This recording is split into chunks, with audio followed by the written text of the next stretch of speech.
It really is, bringing full circle this sort of 30-year mystery for us.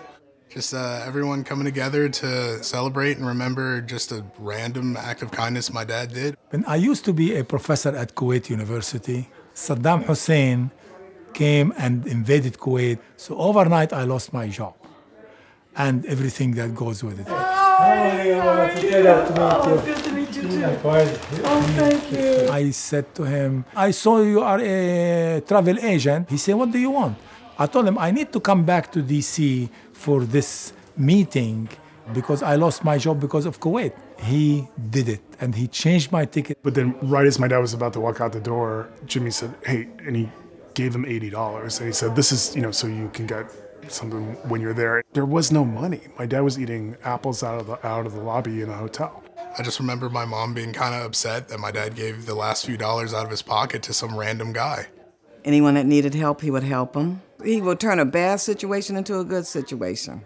Lo and behold, I got 2 jobs. And that was how my life and my family's life in the U.S. started. It is such a great honor to meet you, and as you know. So this story we had told probably hundreds of times. I'm just gonna put a post up there. It went from dozens of shares to hundreds of shares, and then all of a sudden I started getting private messages, and one of them was Petula at the Washington Post.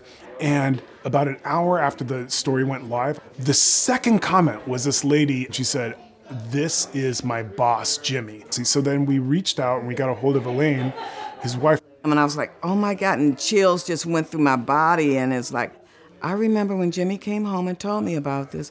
I saw the original post, and probably for the first time since my father's passing, I just broke down in tears. What we wanted to do was come and not just pay it back, but pay it forward, honoring him through a scholarship in his name. If Jimmy was here today, I tell you, I would hug him, but I don't know how much if I'm gonna let him go. My father's the scientist that named the microbiome. My dad's research has always been about how these microscopic organisms can really make massive impacts on our health and wellness. Well, that couple-hour interaction between Jimmy and my dad had massive ramifications for not only our family, but for, millions and millions of people that my dad's research has impacted. Because it's the little things that people do that mean so much. And you never know. You never know.